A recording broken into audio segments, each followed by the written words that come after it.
call the February 28th, 2019 Board of Health meeting to order. And would you like to call roll? Ann Pittsnoggle, Recording Secretary. Michelle Fossum, Legal Counsel. Andrea Frostad, appointed. City of Spokane. Ben Wick, City of Spokane Valley. Ray Byrne, Interim Administrative and Environmental Public Health Division Director. Bob Lutz, Health Officer. Kate Burke, City of Spokane. Chuck Hafner, appointed citizen. Kevin Freeman, City of Millwood, representing small cities. All right, we had notice from City Council Member Stratton and City Council Member Thompson that they're not going to be here today. So with that, we can go to public testimony. We have 8 people signed up, and we'll be calling you up. You have 3 minutes, and in order to kind of follow our normal rules, we don't do cheering or jeering. We just listen respectfully to folks, and some people have signs, that's fine, but we're not doing sign waving. And again, we do that just to make sure that people aren't trying to win popularity contests. Even if they speak on something controversial, they get the same respect as someone that speaks on something popular. So, Councilmember Wick here has the signs on 1 minute left, 30 seconds left, and time's up. And people can speak up there, and we don't start the time until people start speaking. So with that, Jacqueline Gallion.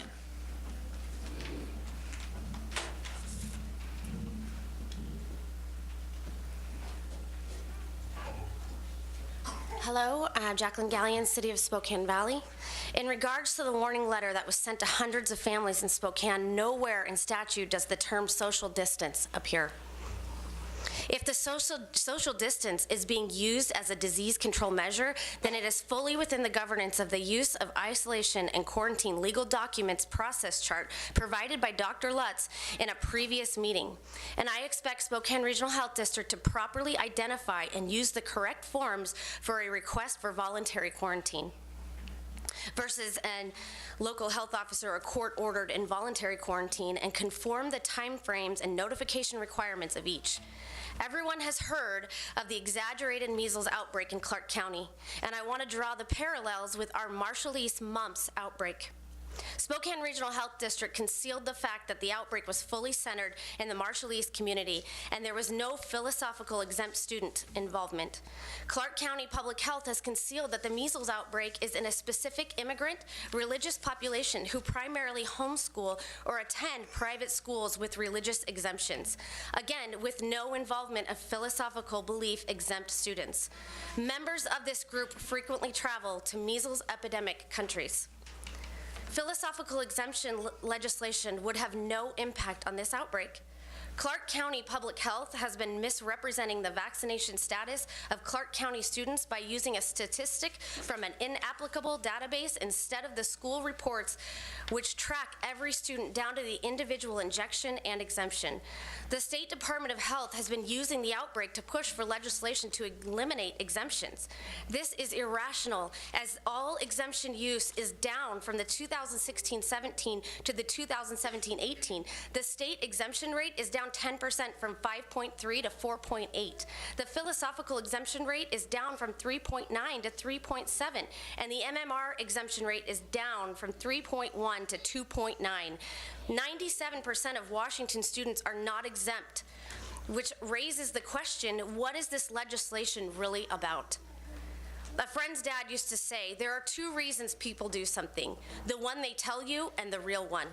With 97% voluntary compliance, what are the real possible motivations? There are no facts on the ground that support any change in our current exemption programs. We witnessed firsthand the damage and harm caused by temporary exclusion. Imagine the harm, a permanent exile. It is being reported through the media that 1 in 4 children are suffering with mental illness. 1 in 36 have autism. 54% of our children suffer with chronic disease. If it's not the vaccines, then please tell me what it is. That is our real crisis here. My request to you is to stand against these efforts to remove philosophical exemptions and focus on the epidemics in our children. Thank you. Thank you, Ms. Gallion. Next, Stacy Cossey.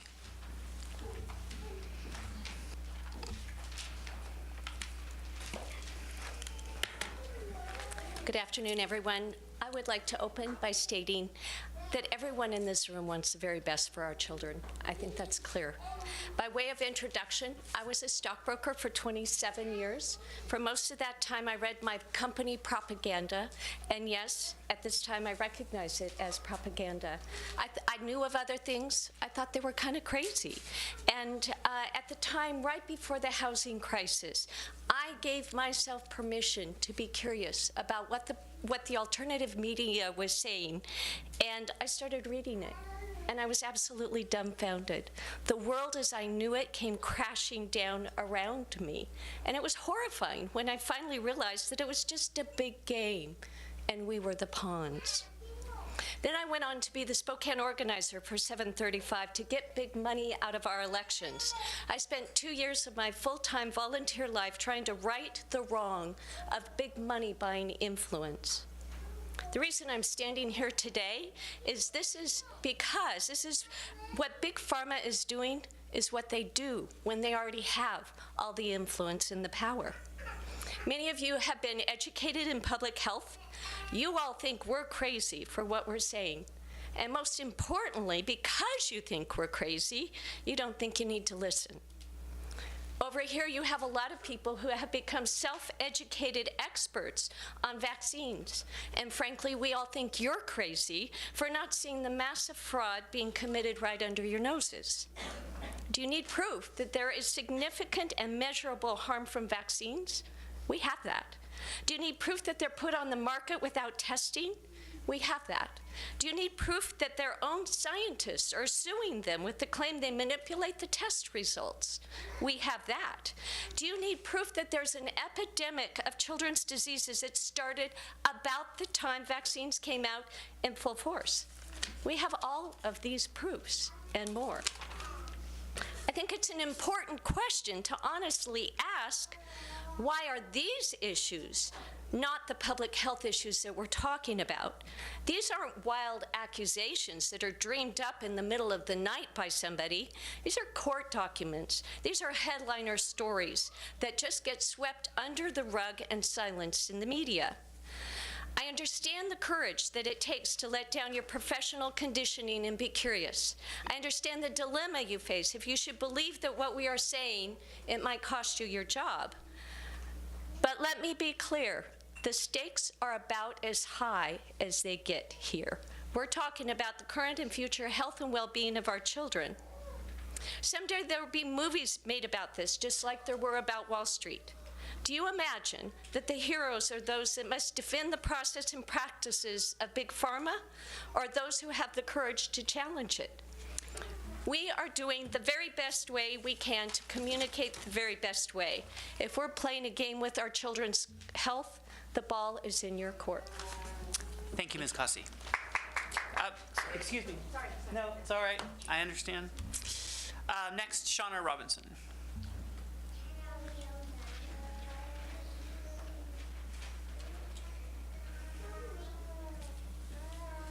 Okay, bear with me, I've never done this. My name is Shawna Robinson. I'm here speaking on behalf of my vaccine-injured children. We have an extreme crisis on our hands when it comes to our children's health, and it has nothing to do with the mild 60-some cases of measles. It has everything to do with the fact that currently in our country, every 1 in 2.5 children has an allergy. 1 in 6 have a developmental disability. 1 in 11 have asthma, and 1 in 13 have life-threatening allergies, including my child. 1 in 36 have autism, and 54% of our children now have chronic illness, and we are the owners of the sickest generation in history. Where is the state of emergency on that? Both of my boys were born completely healthy. Because of my education in public health, I believed in vaccines, and I fully vaccinated my children. After my oldest received the MMR, he began having chronic migraines and cyclic vomiting. The doctors assured me it couldn't have anything to do with the vaccine that he had just received, and I believed them. Shortly after that, he was diagnosed with lupus, and the doctors continued to tell me there was no correlation. I believed them, and I continued vaccinating. When my younger son got the MMR, there was no longer denying the correlation. He began having severe neurological tics immediately after the MMR, followed by reactions to almost every food. I I began researching extensively at this point, going against my government-funded education and doing my own research. Imagine my shock when I stumbled upon ASIA, which stands for Autoimmune Inflammatory Syndrome Induced by Vaccine Adjuncts. I found a ton of peer-reviewed science linking aluminum and other adjuncts to autoimmunity and allergies. Aluminum binds to the cell matrix, shutting down many important cellular processes. It in turn pushes the immune system into Th2 and Th17 dominance. Once in this branch of dominance, the body sees everything as foreign invaders, including food, environment, and our own organs and tissues. Hello, allergy epidemic. Hello, autoimmune disease epidemic. My tiny children have autoimmune disease. It's not okay. The CDC recently changed their recommendations on the MMR. It now states that anyone with a family history of immune dysfunction should not get the vaccine. This was not the case when my children received the shot. They have silently changed many different ingredients and recommendations through the years. They took the mercury out of flu shots. They removed the third shot of the Gardasil. They changed the MMR requirements. They are allowed to do this at any given point in time without saying a word. And all those damaged by the prior recommendations or the prior ingredients, they're left out in the cold. I pay $7,500 a year on my health insurance deductible to care for my vaccine-injured children. No doctor will listen to me. No one will report my injury. No one will compensate me. But these pharmaceutical companies making literally trillions off these vaccines, they get to keep every penny. They can change recommendations. They can change ingredients, and they keep every penny. They are liable for absolutely zero. Is it crazy to think that injecting our kids with never-before-seen amounts of a known neurotoxin aluminum might be responsible for the neurological disease and decline in our children today? Really? Is it crazy to think that injecting our children with more known carcinogens and vaccines than ever before in history might be responsible for the incredible increase in childhood cancers? No. Ms. Robinson, your time's up. Thank you so much. Kim Stadler.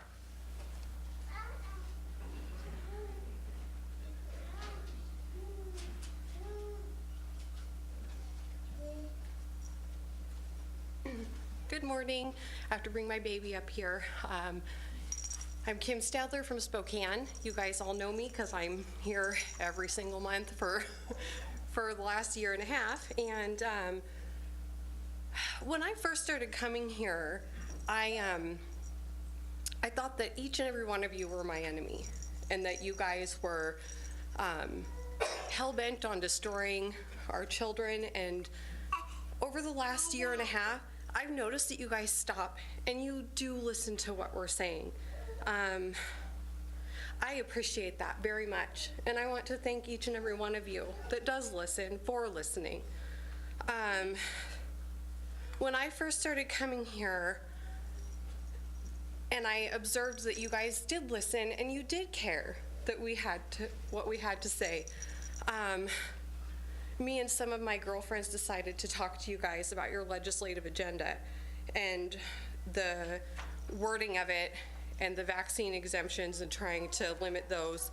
And we talked to you guys. We talked to you guys in the meetings. We talked to you guys in person, emailed, called, and you continued to listen. And you took it off your legislative agenda.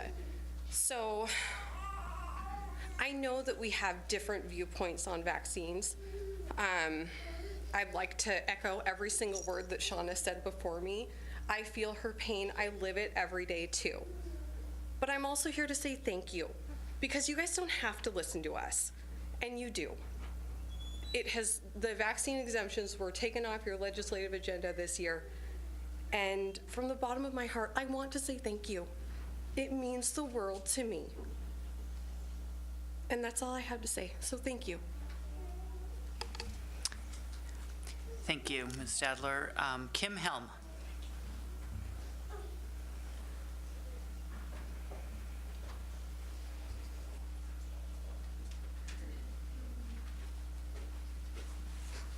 Hello, Kim Helms, City of Spokane Valley. I just wanted to read a quick email from a friend of mine that couldn't be here today, and then I'll kind of share my thoughts as well. She says, "Dear Spokane Regional Health Board, thank you for your ongoing work in supplying pertinent health information to the public. Though I was not able to attend today's meeting, a few of my friends were there and gave me the rundown," this was last month, "of it this afternoon and supplied me with the handouts received by attendees. I was very startled to see the line on the measles exclusion handout that read, 'There is no evidence that someone who has been recently vaccinated with MMR vaccine could give measles to another person by shedding.' I have read a number of studies that suggest this is indeed a possibility since there are known documented cases of this happening in various places. The information some other moms and I have compiled on this subject is categorized below, and you should have a copy of this in your, I think Anne handed it out to all of you guys. A bunch of really great links, and I believe you have an email as well. It would be wonderful if you could update this information flyer to reflect the truth so that the public is properly educated. It would be a shame to misinform school nurses, hospital workers, and others the public at large count on to give them truthful information." And so, like I said, you should have that in your paperwork, hopefully, and then also an email. I'd just like to join her and Kim in thanking you guys, because I really do feel like we've been able to form a partnership with you guys as we've come here month after month. I do think that you're listening. I do agree that we have a long way to go before we come to common terms with vaccines, but most importantly to all of us is that we just continue to be able to exercise our medical freedoms.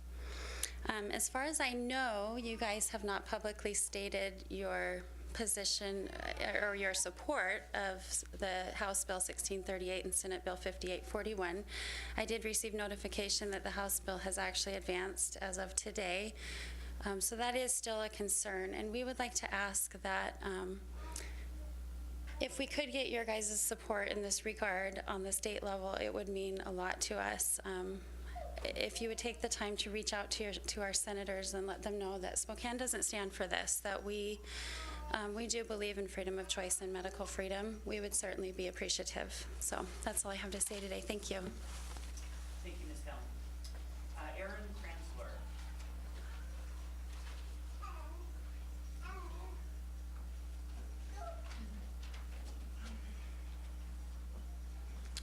So my statement today is regarding families like me. My name is Erin, and I'm from Spokane Valley. I moved from Washington to California 2.5 years ago after SB 277. After SB 277 passed, and I lost my parental rights, and my children were robbed of their educational rights. We moved up here to get away from government mandates. We will move again if we have to, but we shouldn't have to leave. We love Washington. This is now our home. But we will leave because we will not live in a state that by refusing vaccines comes with a price of an education for my children. I am here representing many other families like myself that would rather give up our homes and a state that we love to get away from government overreach. We would rather sacrifice our livelihoods and leave family and friends than give in and allow our constitutional rights to be taken from us. This bill hurts families financially and creates segregation between innocent children.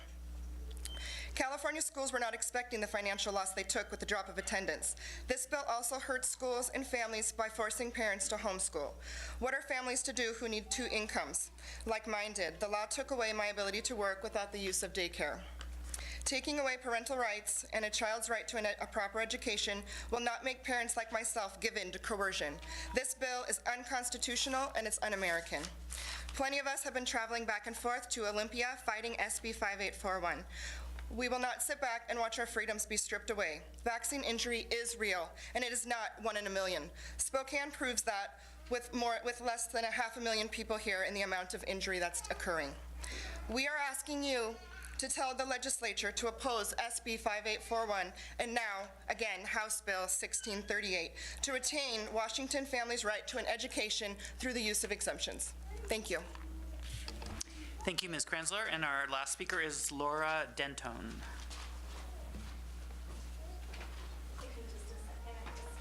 Sure. Take your time.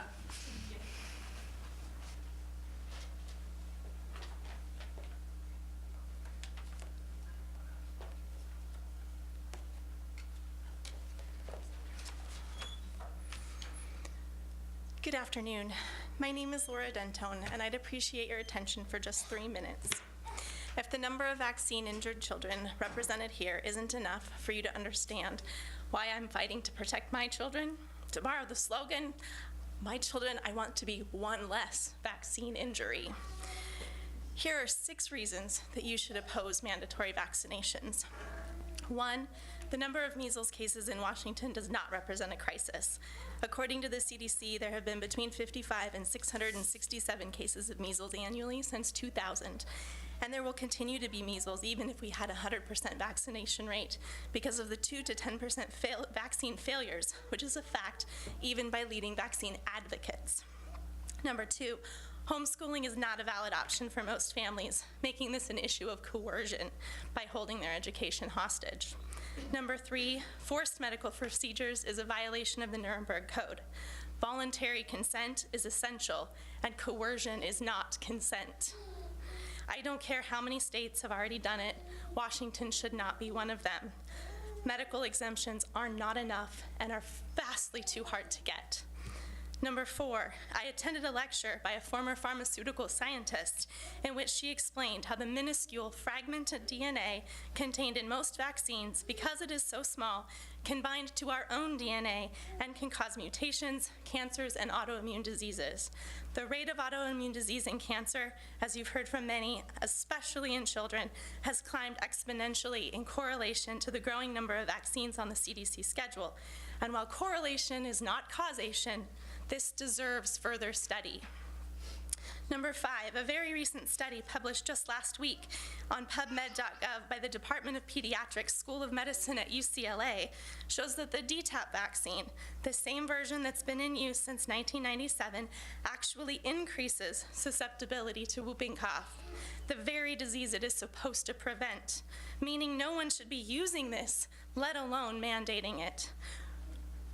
Number 6, we should never give up our freedom to choose what happens to our bodies, but especially with the kind of scientific evidence coming out for a liability-free product where manufacturers have no incentive to improve safety. In light of these concerns, vaccine mandates are simply unethical, and I would truly appreciate your help in fighting these bills and protecting our freedom. Thank you. Thank you, Ms. Denton. And that brings us to the end of public comment. Next on our agenda is our consent agenda, which has 2 matters. The meeting minutes from January 31st, 2019. Is there a motion to approve those? Second. It's been moved and seconded. Any discussion? Hearing none, all those in favor of approving the minutes from January 31st, 2019, please indicate by saying aye. Aye. Any opposed? Abstentions? The matter passes unanimously. Next up on the consent agenda are... No, I'm just saying that. Next up on the consent agenda, vouchers. But thank you. January 1st through 31st, 2019. Is there a motion? Is there a second? Second. It's been moved and second. Any discussion on the vouchers? Hearing none, all those in favor, please indicate by saying aye. Aye. Opposed, nay. Any abstentions? Hearing none, passes unanimously. Moving down to action items. First up is the chair report, and I just have 3 things. First, we've circulated before a request if anyone wants to hear substantive reports from staff or community members on public health issues. Over the last year, we basically went through several of the departments and spent that time getting summaries, but since most of us are the same, we probably don't need to repeat that this year, unless there's a department that someone really wants to hear from. But if there are other issues that people want to hear about, just a reminder to email Ann, myself, Dr. Lutz, anyone else of an issue that you would like us to get some substance from staff on. We would be happy, and including community members. So go ahead and let us know on that. Yeah. Do you want us to talk about that suggestion now? Or? Just email. It'd be great. I mean, yeah. And then secondly, we're working on a new process for reviewing vouchers. There was a time when one of our board members took a special interest in reviewing vouchers, kind of did that for the board, but he is no longer on the board. And what we're going to do is we're going to publish them ahead of time, the meetings, and if there's anything that people want to do, we ask them to get back to us on the second Friday of each month. Oh, excuse me. The vouchers will be sent by the second Friday of each month. So that gives you a little bit of time. It gives you a little bit of time. Executive committee meets, looks like, on the third Thursday. So if you have questions or issues, if you can get them to Ann Pittsnoggle, our executive assistant, by the third Wednesday, she'll share them with us at executive committee on Thursday. We can get staff answers, and that way when we come to the meeting, we can address those. So if that is an interest of yours or you have concerns, just you'll get them much earlier and you can weigh in. And then finally, I just wanted to acknowledge all the people that came down to engage in our meeting and express my appreciation for everyone's cooperation and quality communication. We know that all of us here, as was mentioned, care deeply about public health and especially the health of our children. So it's great to hear all those perspectives, and I appreciate people being orderly so that we could hear from everyone, and we look forward to having you back and sharing with us on all that we're learning and discussing. So that's the end of my report. Any other Board of Health Committee reports? Maybe the Transition Committee. Sure, happy to report. So the Transition Committee's been meeting regularly, it seems. We have actually entered into the agreement on behalf of the board, which we're given the opportunity to do so with Waldron HR from Portland, Oregon. And so they're going to be our recruiting services for the administrative officer position. Their point of contact there is actually Heather Gantz and Megan Malcolm. And they will be holding background interviews with agency management staff and community stakeholders to develop the profile for the position. Some of the stakeholders that we've identified through the Transition Committee were the Spokane Health Advisory Committee, Spokane Regional Opioid Task Force, Better Health Together, Priority Spokane, the Empire Health Foundation, some of those kind of agencies that are also in the public health realm. Staff interviews will take place early in March, so March 5th through the 7th, and then March 19th all day. Community input will also take place March 6th and March 20th from 6 to 8 p.m. The Transition Committee will meet again once all of that is completed. They'll come back from Waldron, and we'll meet on March 25th to kind of take a look at the draft position profile and finalize the timeline for the rest of the recruitment process. So a busy month of March ahead of us, and welcome anybody's input into that process. Also, we've been hearing some of the proposed legislation, specifically House Bill 1782, which is in regards to Open Public Meetings Act. And so we're going to start to make sure we encourage more people. If you want to participate in the Transition Committee, we'll be making sure that those are open to the public. So that bill kind of goes through, and it's expected to pass, and it's regarding advisory groups and committees for governance boards to hold their meetings in accordance with the Open Public Meeting Act. And so we're just going to kind of, since how it's looking like it's going to pass anyway, we're not trying to hide anything, just reaffirm that it's open to the public. And if you'd like to join us at, some call it the ungodly hour of 7 a.m. on Monday mornings, you are more than welcome to. And we will also be posting our minutes once approved on the website as well. So. Can you tell us where those 7 a.m. meetings are? Here at the Health District, and so I think we'll be up on the third floor, probably 311 or something of that nature, but that'll be also announced as we go through to that. And our next one's not until the March 25th meeting, since how the recruiting services are doing most of the work at the moment now. So. And similarly, the public input on meeting with the recruiters, where's the location on that, if you know? I do not know. Maybe Ann knows when the... It'll be held here at the district, but they're not open to the public. Correct. Oh. I thought it was to the general The public. community event one is by invite of people. Okay. So. All Sorry. right. My first report, and I screwed it up. Sorry. Okay. Did the Finance Committee meet? I don't think so. We'll get a finance report later, but your committee didn't meet? Actually, not going to be a finance committee report today. Okay. We're still working on the 2018 individual. Okay. So okay. Finance committee will meet next month before our meeting. Okay. And education and communication, I'm sure they didn't meet. And, oh, awesome. But there's time. Excellent. And the policy committee, we didn't meet, so no more committee reports. Administrative officer report. Is that you, Ray? Yeah. So just two quick updates. Wanted to remind the board that we are seeking reaccreditation with FAB, the Public Health Accreditation Board.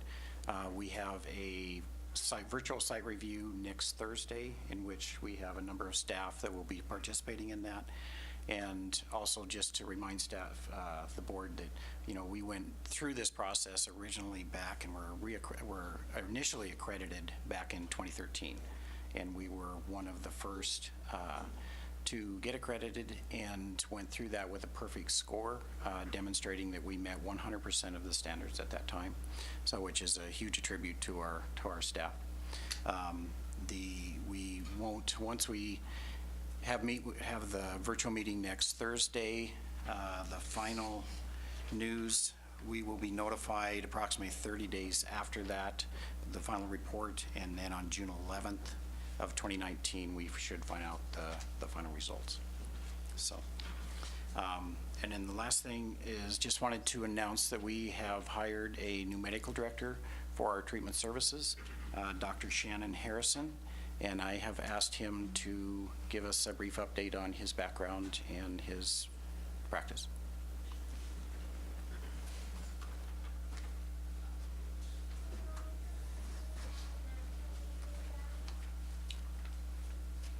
Good afternoon. I'm Shannon Harrison, or it's good evening where I come from in Texas originally. But I've been back here in Spokane now for 11 years, and my background is 28 and a half years in the U.S. Army, and most of my education was in that time. I went to medical school in the University of Texas, internal medicine training Fort Lewis, Washington, and then infectious disease training at Walter Reed Army Medical Center in D.C. And my practice was as a infectious disease internist after a combat tour in Vietnam as an enlisted medic. And 6 years in the VA, 9 years in private practice in Jackson Hole, Wyoming. During part of that time, I was the Wyoming State Health Officer too.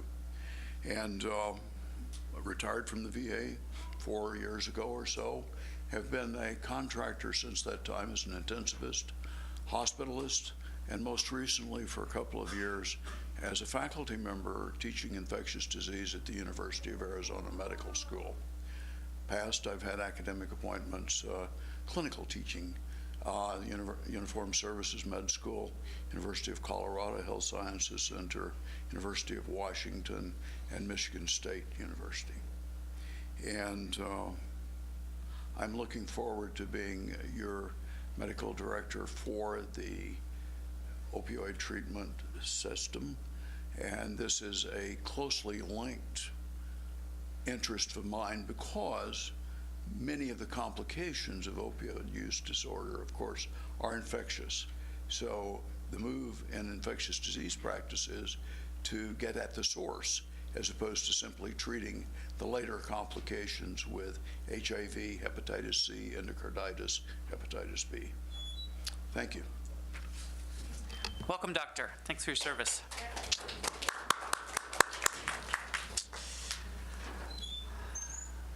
Okay, that's it for the administrative report. Okay, Dr. Lutz, Health Officer report.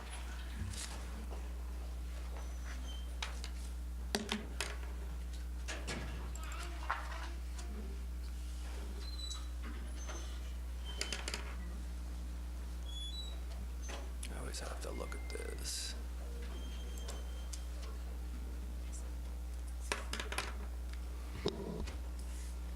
Well, good afternoon. Most of my conversations today will be about these three communicable diseases: measles, influenza, and syphilis. Let's see if I can get this to function properly.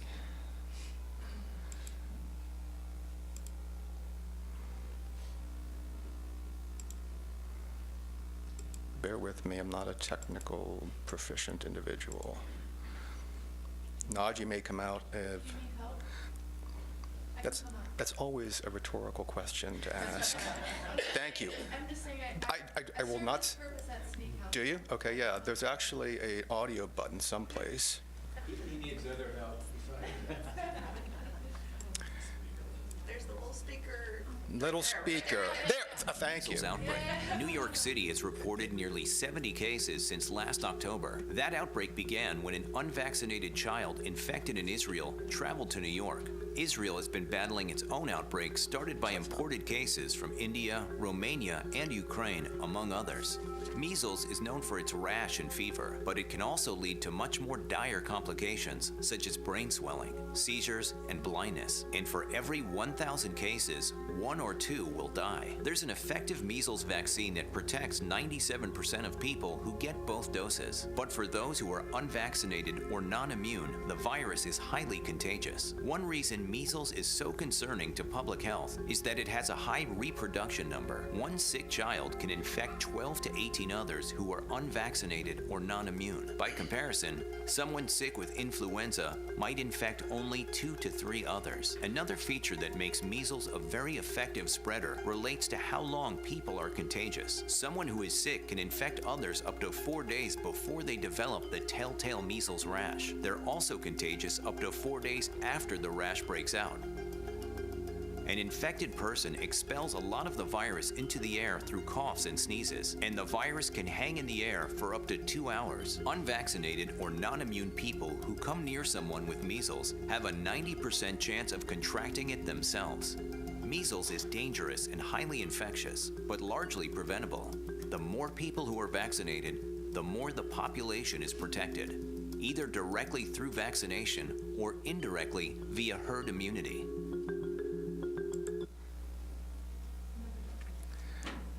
So I want to just, as of yesterday, we've had 66 cases of measles in Washington State, 65 of which have been in Clark County. One was in Seattle-King County. Of those 66, 57 were unimmunized. 7, we have questionable immunization status, and 2 had partial vaccination as children. This is a map that we've been getting on a regular basis of the situation reports of measles. And what you see are a couple of different areas. The dots essentially look at those with vaccine exemptions, and you can sort of see where there are larger circles representing larger populations of vaccine exemptions. Around the urban centers, you'll see different color coding based upon the likelihood of measles infections. And then the actual green, different shades of green and white, look at the population overall that's exempt from vaccines. So it kind of gives you an idea of what we've been looking at a state level. That's it. As I said, I would really like to commend the officials at the DOH and Clark County specifically for really aggressively tackling this outbreak. I would suggest to you that given the nature of measles, given the work that was done there, again, I think that their efforts really helped to keep the outbreak at bay. Influenza, again, what we would expect to see typically this time of year. There has been a slight uptick. We're actually, again, this is just looking at hospitalizations, which is where we get our data. The hospitalizations have all been with respect to influenza A, not influenza B, although we are seeing flu B in the community. This graphic kind of demonstrates that so far we've seen 277 hospitalizations in Spokane County as reflected by the red line. All of those have, again, been influenza A. Of the hospitalizations, only 27% have been vaccinated. And with respect to influenza-related deaths across Spokane County, 14 so far, of whom only 7% were vaccinated. Again, significantly lower numbers than what we saw last year. Okay, let's talk about syphilis. Okay. Mentioned briefly last month that there are great concerns both nationally, regionally, and locally about upticks in rates of syphilis. What is syphilis? It's a bacterial infection. There are different stages. Oftentimes what we see in the clinic most commonly is what is referred to as the primary or secondary stages. There's a lesion, or there's a rash in secondary syphilis, and those are oftentimes the stages when it's most readily identifiable for what it is and when it's most easily treated. The challenge, however, comes when syphilis becomes either latent or becomes what's called tertiary, or in some stages it can actually infect the neurological system or even the eyes. And so in those types of stages, again, it's much farther along in its progression. It's much more difficult to treat. Last month, I mentioned again that we had seen a significant uptick, and this graphic just represents that since 2008 versus 2018, again, by gender, significantly increased rates of syphilis. If I look at from 2014 through 2018, 650% increase locally in all cases of syphilis, all stages of syphilis. The recent increase in rates of syphilis have primarily been in populations of men who have sex with men.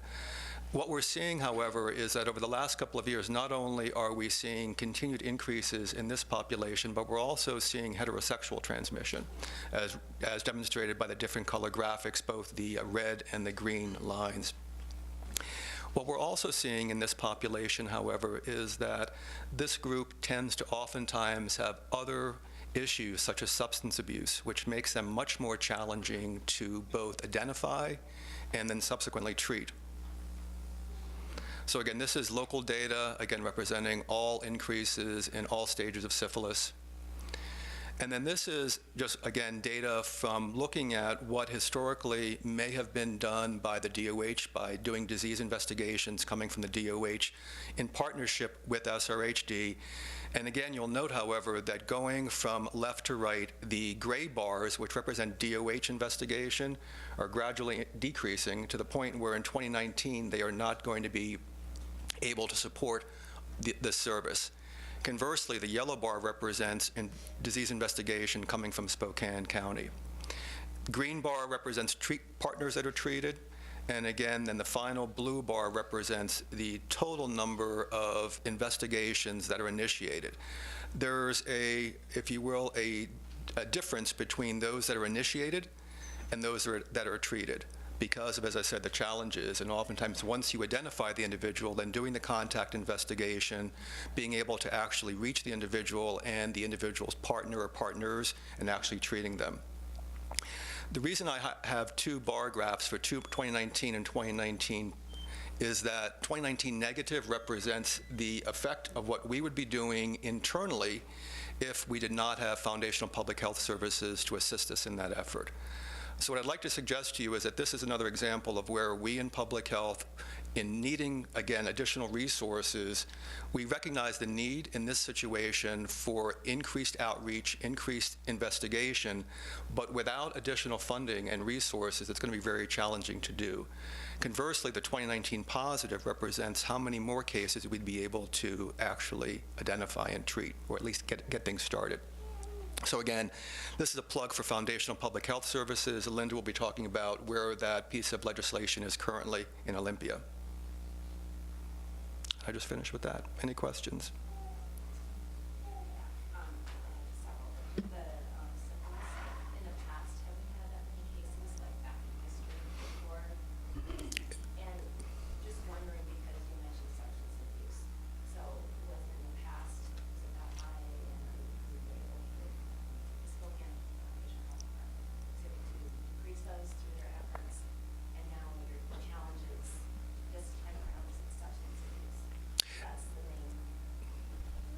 Yeah, again, I think, okay, sure. If you look at sort of the trends in disease, certainly decades ago, okay, syphilis definitely has had its waxing and waning periods of time. During the HIV epidemic, there were, again, significant increases, but I would suggest to you that based upon, again, a lot of outreach efforts during HIV, syphilis rates went down pretty significantly. And syphilis rates over the last 10 plus years have actually been pretty consistently at stable levels. What we're seeing, however, for a number of different reasons, is that those rates of syphilis are going back up. And as I mentioned earlier, Andrea, both the last couple of years have seen it, especially in the population of men who have sex with men. What we're seeing now, however, and especially the CDC report over the just came out a couple weeks ago, showed that not only are we still seeing that population, but even more so affected are the heterosexual populations, both men who have sex with women and then women who have sex with men. And it's concerning from the standpoint of what we're seeing is that, especially in that latter group, the women who have sex with men, there's an increased rate of methamphetamine abuse, especially methamphetamine abuse, but again, other substances. And so what we are unfortunately seeing is this intersection of behaviors with, as Dr. Harrison said, you have behaviors, you have substance usage, you have this intersection with infectious diseases that is making it much more challenging to treat. Questions, how many cases?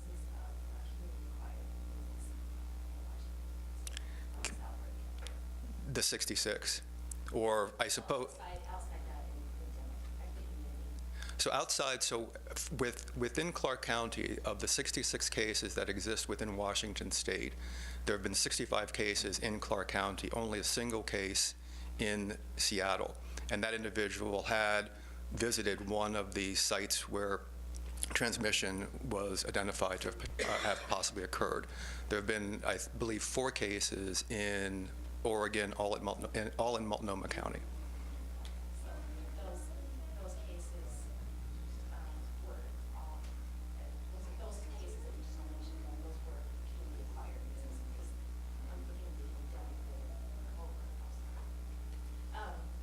That answered my question, because there's just some similarities with the months, because there was in a community where I think I've just lost my train of thought. Yeah, the communities were the same. There was ethnic similarities.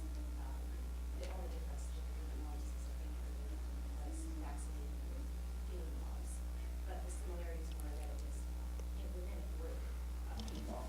It was a smaller community that the outbreak is occurring, and so that was saying outside of that community. There have been cases outside of that community. Yeah. So again, a community again is probably in quotation marks. So yes, within an ethnic community, that's where it initiated, as we have seen in. If you look at measles outbreaks across this country, for example, last year's outbreak in New York City, which was referenced in that video, began with a child who came from Israel, where again, there have been consistently outbreaks over the last few years. There have been concurrent outbreaks, as that video suggested to you, in the Eastern European countries and in India. So we're seeing a lot of measles outbreaks that are beginning outside of this country, coming into this country, and then because of unimmunized status, spreading to a larger community, not necessarily solely contained within that sort of ethnic community.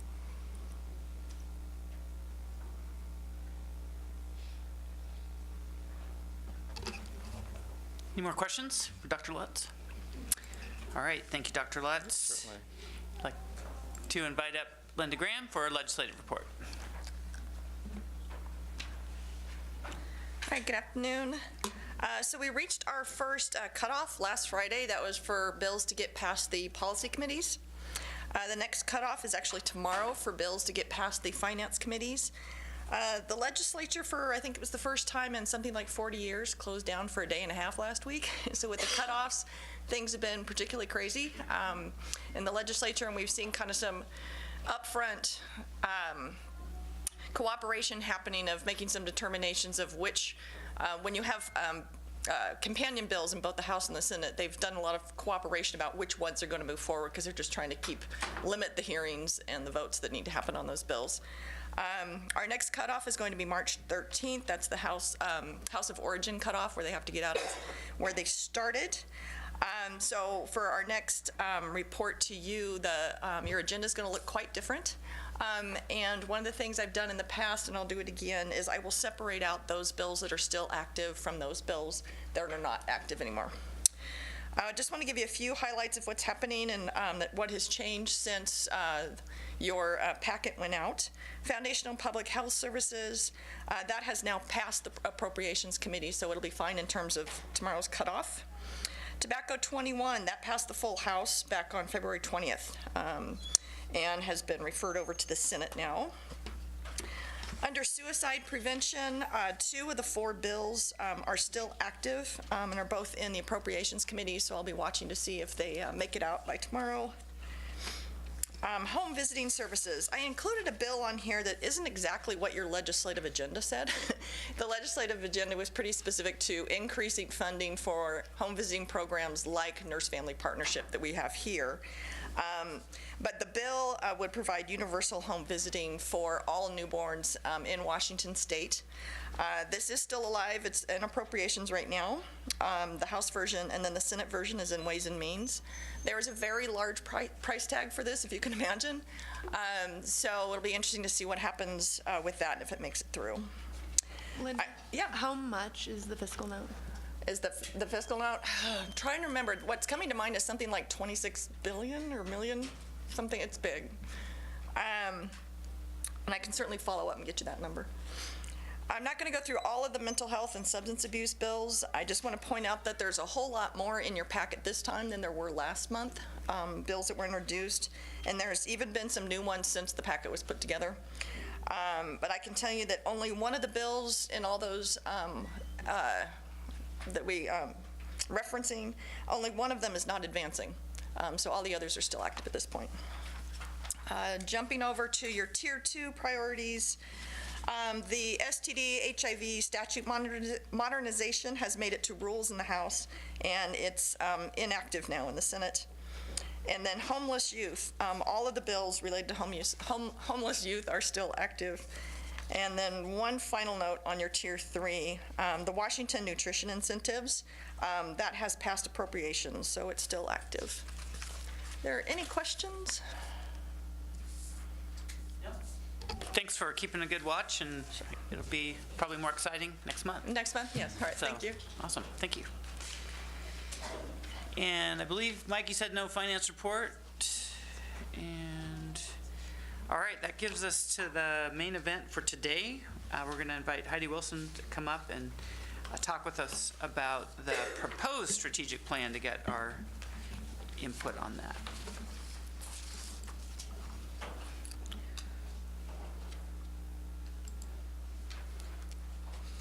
Thank you so much. And thank you for your time on the agenda to do this. So I just wanted to first, sorry, I don't know a good place to stand here. I just want to first quickly introduce myself. I'm Heidi Wilson. I'm the Community Project Manager here, which is actually a new position at the Health Department. The role of the position is to kind of facilitate and move forward the strategic plan and any sort of cross-cutting, cross-divisional projects that are kind of emerging that we can coordinate internally and with our community partners as well, like the Opioid Task Force and the Suicide Prevention Task Force, which we're currently working on. So that kind of gives you a little bit of insight into what my position's about. You should have in front of you the overview of the strategic plan that I'll be going over in more detail during the presentation. And last month, Lindia had presented what was used to develop the plan. I'll make sure I can do this. That's the best way. Sorry. There we go. So just as a reminder, the process was multi-pronged, including several staff and public surveys and focus groups. We were aligning our process with community health prioritization processes that were happening in the community, and then our own community health assessment. So kind of blending all of these inputs and points of information together, we identified our priority health issues to focus on. And these priorities emerged. We first behavioral health, and these aren't ranked ordered, but the behavioral health focus is on mental health and substance use disorders. We are currently working on these issues with projects like the Suicide Prevention and Opioid Task Forces, as well as our opiate treatment program, and we have a newer pregnant women with opioid issues program out of the Community and Family Services. So this is a good example of how these issues kind of bubble up throughout the organization. With cardiovascular disease and behaviors, We encourage a lot of this through our physical activity and nutrition programs, among others. And then family violence and trauma, which we have been working on through our community and family services programs, again, among others. So this is really to sort of highlight that these aren't necessarily new areas for us, but we really want to focus our work more intentionally through a more upstream approach. I should also caveat that this does not mean that the strategic plan is only relevant to these areas, but these are the areas where some of our newer approaches might be piloted. And also, for example, when there are competing opportunities, the extent to which an opportunity is relevant to these priorities might be one way in which we identify which direction we might go.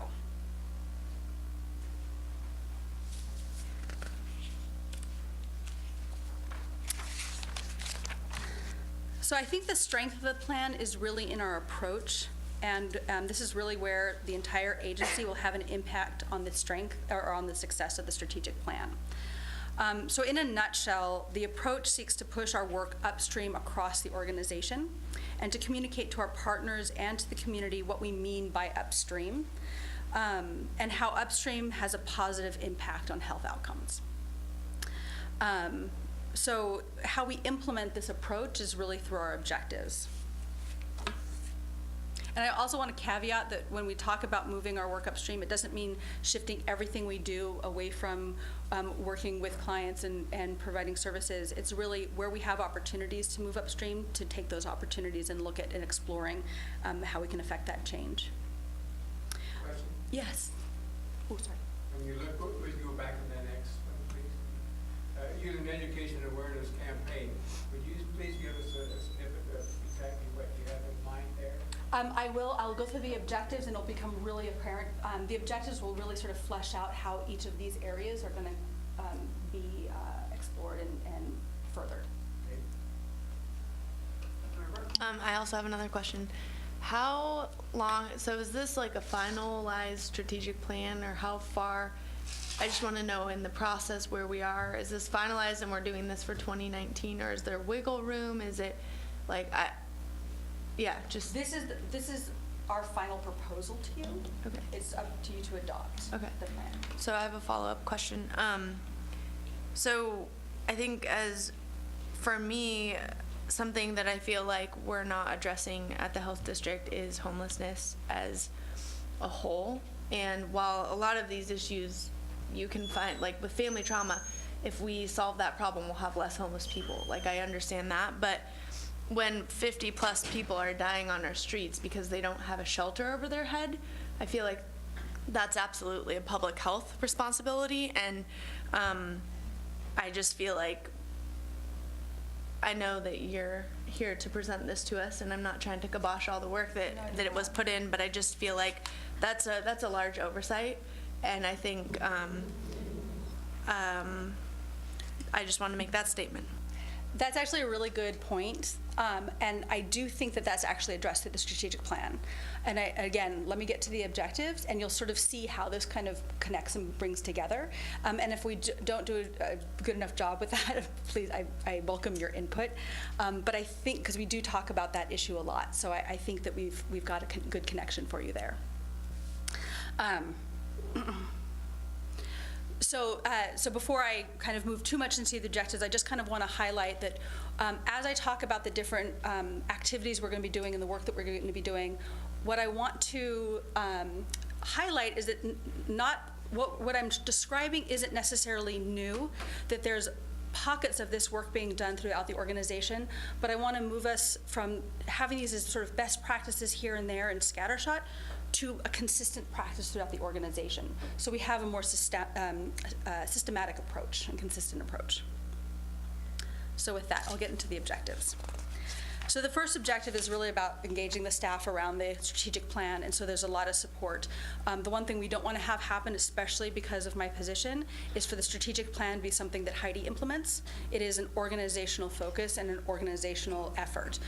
So it's really, my job is to facilitate and align the entire organization to move towards the strategic plan and making it meaningful and connect with the work that we do. So the second objective, changing the conversation about health equity within public health. The idea here is kind of threefold.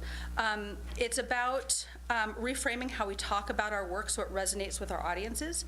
Our communications team is really well versed in this, but there are many opportunities where staff engage with partners and community members about our work, and we want to build the skill across the organization. And this includes a couple of different things. One thing is defining what we mean by upstream, so that's a consistent definition across the organization. Upstream work is really a continuum. And so when we talk about upstream, people can be really thinking in their minds anywhere along that continuum. So we want to have a consistent idea about what we're talking about with where we are in that continuum. And then also connecting with our partners so that when our partners are working upstream and talking about wanting to work upstream, we're consistent with them as well, doing that coordination. And then taking that and being able to communicate what that means to the public in a way that resonates with them. I have an example here of what I mean by reframing. This does not take an upstream message. This is more of a downstream message, but this is an example. When we're talking about oral health, a typical message coming out of public health might look like, tooth decay is the most common chronic childhood disease in America. Nationally, it affects 50% of first graders and 80% of 17-year-olds. What we might want to be saying when we're doing reframing is something that more connects and resonates with our communities and really goes to their values. When a child's oral health suffers, so does school performance, because children who are in pain cannot pay attention to teachers and parents, and thus they lose ground. Untreated oral health disease has been linked with long-term health problems such as heart and respiratory disease.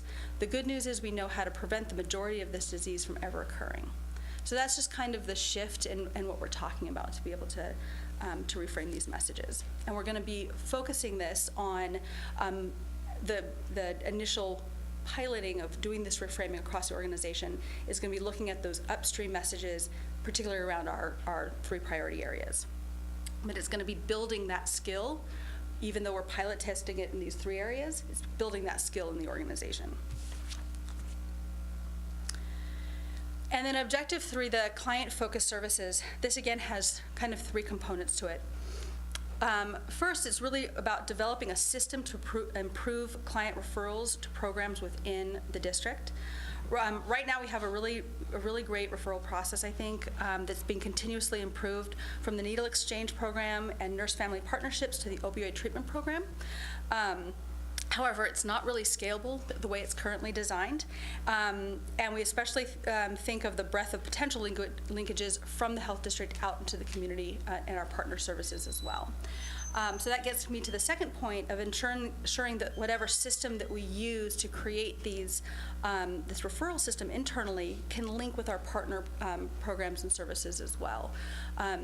There's a lot of referral processes within Spokane, but they're using systems that don't necessarily talk to each other, but the community partners are having conversations about how to get these systems to better interconnect and relate and talk to each other, and we want to make sure that we're part of that conversation. And then the third aspect of this is really about staff knowledge about different programs across the organization and enabling staff to have up-to-date information so they can really be the ambassadors of those programs regardless of whether or not they work in them. So currently, we have a lot of formal and informal processes for staff to connect across the division, but those processes are not really lending itself to addressing emerging issues in a systematic way. So for example, with opioid, for example, you might have different programs addressing opioids in different ways. And because of maybe grant funding silos and things like this, we know we want to cross-connect, but we don't necessarily have a system for doing that. Through this strategic plan, we want to be able to have a system for staff to be able to make those connections, coordinate meetings, and figure out where the collaboration should be happening and moving those collaborations forward. And this is where the issue of homelessness, for example, can sort of bubble up as multiple programs are having to address this issue. Somebody like my position would be able to pull those different staff or programs together and have a strategic conversation about how we want to holistically address this internally and then connecting it with our community partners.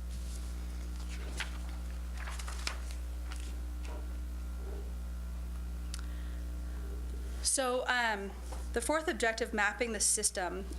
System mapping is a way of diagramming the complex cause and effect relationships that our systems, of our systems that create the negative health outcomes that we have.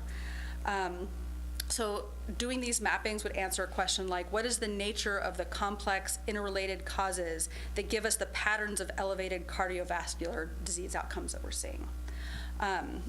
They're really designed for those challenges that don't have simple answers. So once these maps are created, and this is an example of one of these cause-effect maps, you start identifying leverage points within that system to have kind of a ripple effect throughout the system. So where do we have opportunities to really affect change in the system? And the idea is to use these maps to create these maps for each of our priority areas, and then actually overlay the maps to see where there's overlaps and leverage points as well. So Better Health Together and Priority Spokane have already expressed some interest in these maps. And through these maps, we'll gain an understanding about policy issues and barriers and drivers for our health outcomes, and linkages that create sort of the current positive and negative outcomes within these systems.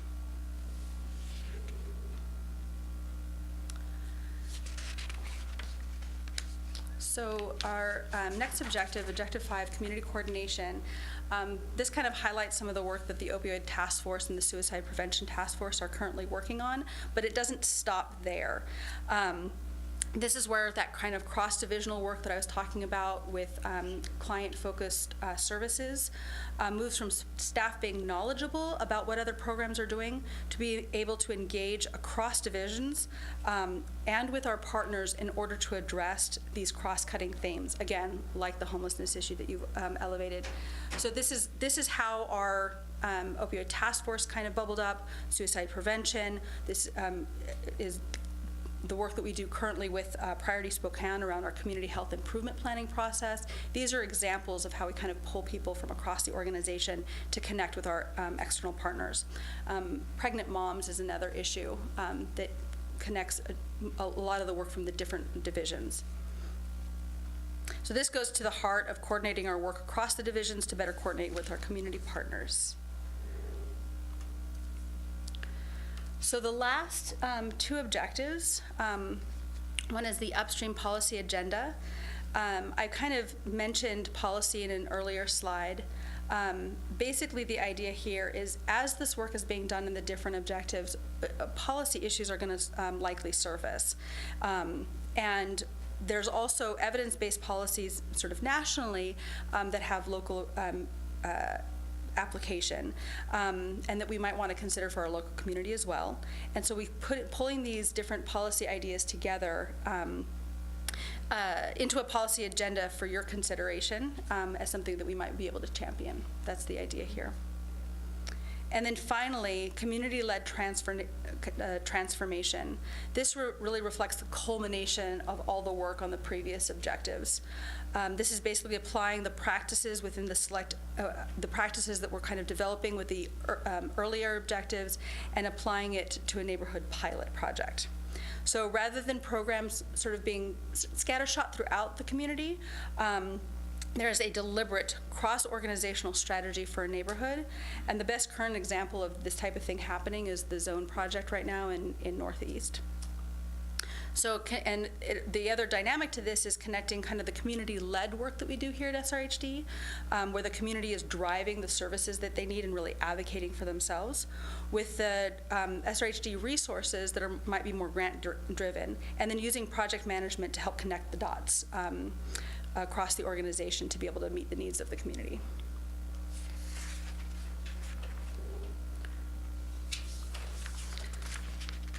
So this slide sort of encapsulates the sort of the theory behind how we've organized the strategic plan. The idea here is that the objectives are not mutually exclusive, but they really build upon each other and are interrelated. And the idea is that the culmination of our efforts will enable us to have an impact on our priority health outcomes.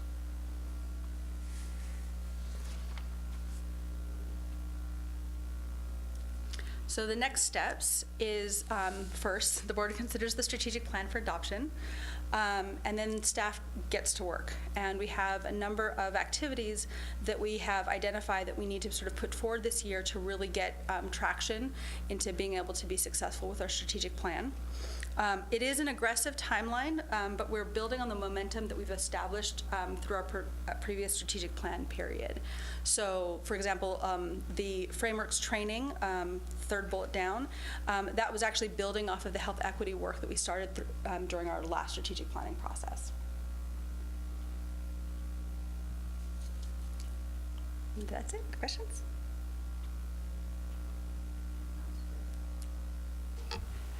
So kind of building on Councilmember Burke's question on unsheltered people and all those things. I'm just curious, was that in the running for it? Because we have family violence and trauma. I could see either one of them being in the top 3, and I'm just wondering what the conversation was around that, or why the staff landed on family violence and trauma as a health as opposed to being unsheltered. I want to turn that over to Lydia since she was part of the initial process for that. So if you remember in 2000 and the last iteration with the community health assessment process, mental health and homelessness was selected as the area of interest. And so through Priority Spokane and multiple other agencies, we've been working on homelessness together. Our agency does a lot of work around immunizations, helping with shelters and keeping people healthy and not having outbreaks of norovirus and things like that. We also do a lot of data work for the city, the county, others around the homeless issue. The HMIS system that the city uses for the homeless, we've been working a lot with David, and he is working with us on our project here and through others to actually use that system with this client referral piece to really enhance the way we serve the homeless population. So Ryan Ulrich, who is the executive director of Priority Spokane, has been working feverishly over the last 5 years around connecting the dots in the community, helping coalitions kind of go forward and talking about all the needs of the homeless population. Public health is just one component of the issue, and we have kind of, I guess, bitten off a piece of the pie, but the coordination that's going on in the community really is multifaceted. So on Priority Spokane, Mary Cooney sits on it, Karen Stratton sits on it. Ryan has helped really connect the different players in the community to continue those conversations. It's a huge problem, as you know, and there's a lot of work to do. Public health is at the table, but we're not, I guess, the only player. What are we doing to help other people succeed besides just saying we agree with what you're doing? Like, what hands-on stuff are we doing in departments to actually mitigate some of these issues? So as Heidi mentioned, one of the things that we're really doing is identifying all of our direct client service programs and those that are homeless that are coming through our own doors here at SRHD. We have the WIC program, NFP, HIV/AIDS, OTP, and we did kind of a inventory of how many homeless clients we have that we have not been doing enough for.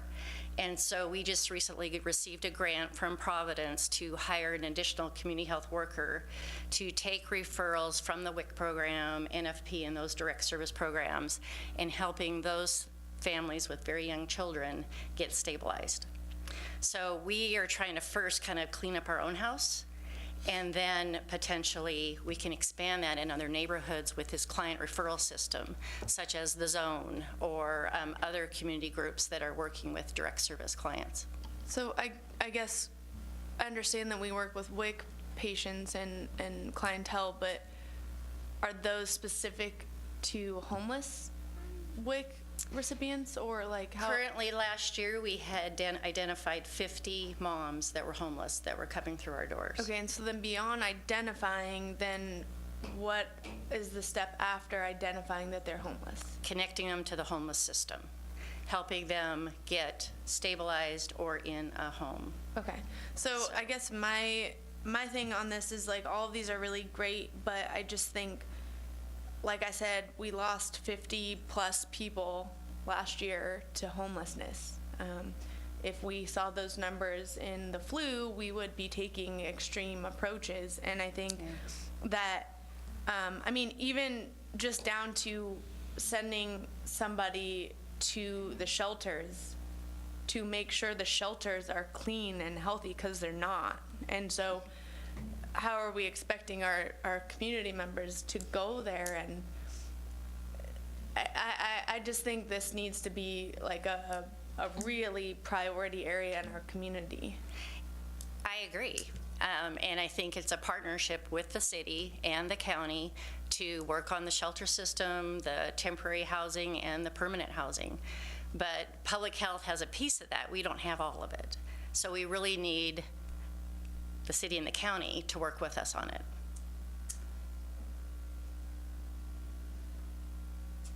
Other questions? Input?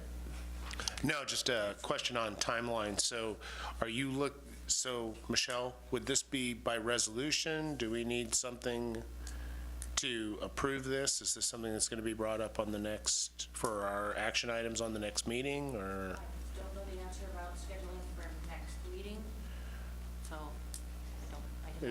Is that what we're looking for here? My understanding, this is of course up to you, was that you wanted to hear about this time for discussion for adoption for your next meeting. Option. Okay. I think that is correct. Yes. What's the financial ramifications if we move forward for this whole year?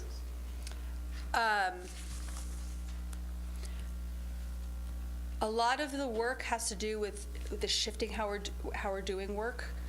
So we don't have necessarily a separated, I don't know the separated budget out for it. We do have grant funding partly for my position to support some of the work that we're doing on the opioid task force, for example. So we do have funding for those pieces, but we haven't. And then the Kresge grant is supporting like the frameworks training. So places where we're having to bring in training and bringing in those pieces, those are funded through different grants that we have. But the work is really about shifting how we're doing our work, and not necessarily about needing to pour in a lot of dollars. Well, what I'm getting at is if you're going to complete it in a year, you need to have the resources to make sure you can complete it and move forward in a successful way. So that's why I was bringing that up. So this strategic plan is a 3-year strategic plan, and so the action steps that I have here is the work that we'll be doing in the first year. So for example, with creating one dynamic systems map, objective 4 about halfway down, that one is predicated on getting grant funded to support that work. So if it's not supported, we'll shift it until we do get the financial support to make sure it happens. Councilmember Burke. Thank you. I just want, sorry to beat the dead horse again. I just want to continue to say that if we're not making it a priority, then it's not a priority. So if we make it a priority, then it fits on here, and then we can look for grants, we can expand the services. And so I'm interested in making it a priority because I'm seeing a lot of people suffering. And I think not a lot of people want to take responsibility for it, and that's why we continue to see this happen in our community. And I think it's absolutely a public health issue, not just for the people experiencing homelessness, but for the downtown core and for the people coming to visit, and for the river and for the environment. All of those things are touched by this, and I'm very interested in seeing how we can make it a priority for us. So, which anticipates my question. What's the ramifications of adding homelessness to your 3 and making it 4 in terms of your plan? Or does it have to be a substitution? I mean, that's the question. I think it's a thread that we can put through all of it. we're really trying to move the work in the community upstream and look at quality of life and affordable housing and transportation and all that infrastructure that we can provide in a community. So, I mean, from what I understand, federal funding and all of the HUD money is channeled through the city and the county. And that the CHHS, the department that really works on homeless and housing, is taking lead in the community on improving the homeless population, how we're dealing with them. And we are at the table. We're working with those groups. In fact, I have a COC meeting this afternoon. So it's not that we're not doing the work, but I just don't think we are the lead on the work. With this approach of going upstream, talking about how do we prevent homelessness, how do we do a better job of referring people and getting them stabilized into the systems. I am really excited about working with these young moms with very little kids, because we know that when anybody experiences homelessness, they have shorter life expectancy and multiple health issues. So for public health, we definitely want to see them housed. But we don't have a lot of the funding ability that the city and the county have. So we're willing to be a good partner with you guys. And we can definitely carry that homeless theme through what we're doing. And I guess I just don't see why that's different than family violence and trauma, because it's the same situation. You're not the big recipient of funds for that. So that's why I'm just trying to, if whether or not they can both be on there, maybe neither of them should be on there, or I'm not, it's not fitting in my brain. So part of it is we've been working on the homeless issue for about the last 5 years with Priority Spokane and the community. We've been doing that. And through the community health assessment process this time, they chose family violence and trauma. So we wanted to align with the community on the latest issue that they're wanting to work on. So yes, we're shifting, but we're also continuing this homeless journey. What Priority Spokane's doing right now is hiring community health workers and placing them in the schools and different community settings to identify these families and help them get stabilized. We're going to continue that work, and when we're talking about sustainability and how we're going to fund those projects down the road, we're keeping doing that. But the community is saying we also have a lot of work to do in domestic violence and child abuse and suicide prevention and all of these other areas too. I thought Priority Spokane put homelessness above family violence. I thought. No, it's not. What we're looking at right now is the top 3, and we haven't. Priority Spokane. Yeah, and we haven't landed on what we're working on for the next 5 years yet. We're still studying it. I mean, I think we can work in the homeless theme through the objectives. All right. Well, we're sort of getting ahead of ourselves because next week. But that is going to be the question you'll probably be asked of, like, what would be the impact? How would it change the plan, or would it change the plan since you're already doing the work? But you don't have to do that blind without prepare. But now you know what will probably come up. Okay. And great presentation. It's good to meet you. Thanks for your work. I think over, at least at the city, and I'd say at the county as well, we're getting really into this project management types approaches and seeing the value of that. So I see that you bring that to it. That's great. We are going to go into an executive session in a moment, and I'll announce that. But before, the only thing after that is board member check-in, in case anyone. And Mr. Chair, if it would be all right, we can extend that to next time. I'll have better information. Oh, okay. So, even better. All right. So, I'm going to start on my left. Ms. Frostad, any updates for the board? Check-ins? Mayor Freeman? None at this time, thank you. Former President Hafner? No, I think Ben gave an excellent report on the transition committee, and that's the main thing that we're working on with staff and everyone else right now. Councilmember Burke? No. Okay, well, I will give one thing on homelessness and coordination. The the county, city, and city of Spokane Valley they continue to meet to try to get a coordination and figure out, actually, the first job is to figure out where all the money is. Where does it come from? Nobody actually has that currently. They haven't figured that out. And secondly, where is it spent? And third, how can we leverage and do it in a more coordinated fashion? So that is going on. In that report, you are getting cooperation from all the other municipalities in helping assist in loneliness. We are, Okay. actually. That sounds good. It's great. It's great. So anyway, Dr. Lutz. Yeah, I actually had a little bit of input from my team back there with respect to Andrea's question earlier. So again, where I was kind of like vague, they were very specific. So of the 66 cases, 24 have direct, what's referred to as epidemiological linkages to the index case. That would suggest that the other 40 are all community-acquired infections. Stated clearly, apparently. Thank you. Okay, so our next board meeting is March 28th, 2019 at 12:30 p.m. I would entertain a motion to adjourn. So be it. Second? Second. All right. All those in favor? Aye. Any opposed? Abstentions? No. Adjourn. Thanks.